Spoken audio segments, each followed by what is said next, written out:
Own రక్షకుడైన యేసు క్రీస్తు అతి శ్రేష్టమైన నామాన్ని బట్టి ఉదయకాల హోసన్నా దైవ సందేశాలు అనే కార్యక్రమాన్ని వింటున్న దేవుని బిడ్డలను మీ అందరికీ పేరు పేరున హృదయపూర్వక వందనాలు. ప్రభు మిమ్ములని మీ కుటుంబాలను అత్యధికంగా దీవించునుగాక. ఇక్కడ చక్కని మాట మీకు చదివి వినిపించాలని కోరుకుంటున్నా. అదేమిటంటే, ఇక్కడనే నేను నివసించెదను అని దేవుడు తన ప్రజలతో చెబుతున్నాడు. కీర్తనాకారుడు రాసిన 132వ కీర్తన చాలా తేటగా 14వ వాక్యంలో రాయబడింది. ఇక్కడనే నేను నివసించెదను.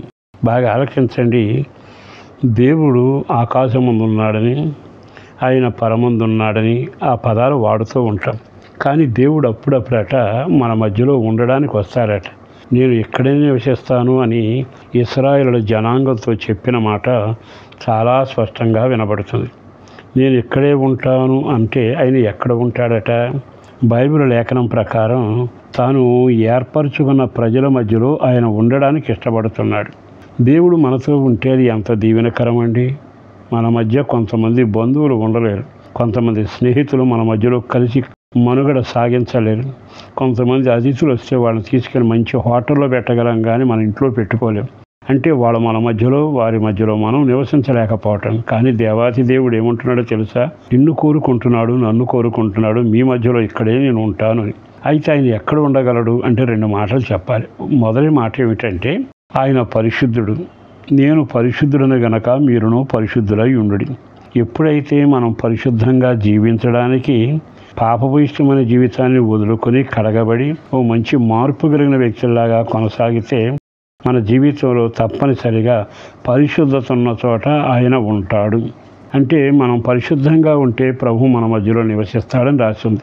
రెండోది ఎక్కడ ఉంటాడు అంటే, ఎవరైతే ఆయన సన్నిధిలో కృతజ్ఞతాస్తుతులు చెల్లిస్తారో చెల్లించిన వారి మధ్యలో స్తుతుల సింహాసనం మీద ఆయన ఉంటాడు. అంటే ఆయనకు సింహాసనం ఉంది.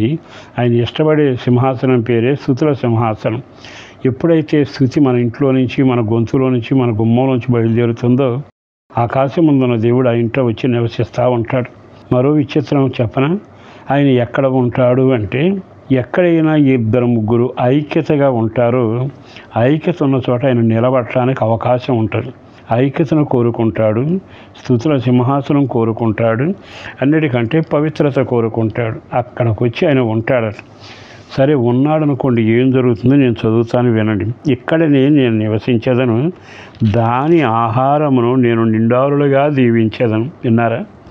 ఆయన ఉన్న చోట ఆహారం నిండారులుగా అనే మాట ఉంది.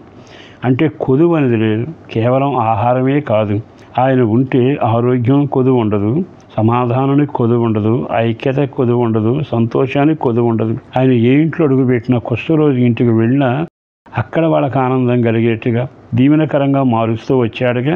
ఆ దేవుడే మరలా అంటున్నాడు, దాని ఆహారమును నేను నిండారులుగా దీవించేదను. అంటే ఆయన ఉద్దేశం ఏంటంటే, నువ్వు లోటు లేని మనిషిలాగా ఉండాలి.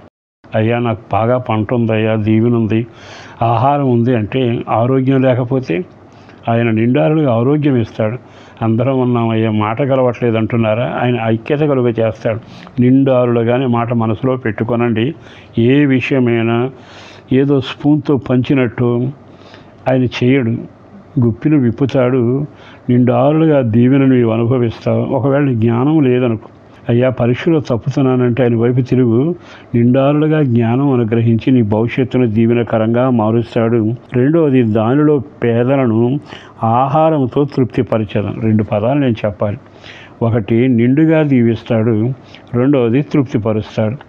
తృప్తి లేని మనుషులను సమాజంలో చూస్తున్నాగా. చాలా వరకు మనుషులకి కార్లు ఉంటాయి, కనకం ఉంటుంది, పొలాలు ఉన్నాయి, అన్నా తృప్తి ఉండదు. కానీ దేవుడు తృప్తినిస్తాడట. అక్కడ ప్రార్థన చేసుకునే యాజకులకి వస్త్రాలు కూడా ఇస్తాడు. ఏమని చెప్పమంటారు? ఆయన ఉంటే చాలు కదా. అందుకే ఈ శుభవేళ దేవుడు మీ మధ్యలో నివసించినట్లుగా పరిశుద్ధంగా ఉండండి. రెండవది, స్తుతి చెల్లించండి. మూడవదిగా, మీ జీవిత అనుభవాల్లో ఐక్యతగా ఉండండి. ఆ తదుపరి ఆయన సింహాసనుడు మీ మధ్యలో ఉంటాడు. ఆహారం కొదువు ఉండదు, సమస్యలు ఏదున్నా కొట్టివేసి సమృద్ధి చేత నింపుతాడు, సంతోషంతో నడిపిస్తాడు. మీ పిల్లలను ఆయన దీవిస్తాడు. వెలుగైన దేవుడు మీతో సదాకాలం ఉంటాడు. అందుకే జీవం కలిగిన మందిరంలో సమాజంతో కూడి ప్రార్థనలు చేసుకోనండి. పరిశుద్ధుడును ప్రేమామడిన ప్రభు వందనాలయ బిడ్డలను దీవించి ఆశీర్వదించండి. క్షేమాన్ని కలుగజేసి మహిమ పొందండి. వారితో నీవు నివసించాలి, నీ వెలుగు వారితో ఉండాలి, నీ సమృద్ధి ఉండాలి, నీ సంతృప్తి వాళ్ళకి కలగాలి. అవన్నీ మీరు చేస్తూ వారికి నీకు ఇష్టమైన ప్రజలుగా మార్చమని, అవసరాలు తీర్చమని, అట్టి దీవెనల చేత బిడ్డ పాపతో వర్ధిల్లునట్లు, అవసరాలు తీర్చబడినట్లు, ఆరోగ్యం కలుగునట్లు, క్షేమం విస్తరించినట్లు, పిల్లలు పెద్దలు క్షేమంగా ఉండడానికి కృప దయచేయండి. రక్షణ భాగ్యంతో నడిపించండి. యేసు పేరట వేడుచూ ఉన్నాము తండ్రి. ఆమేన్.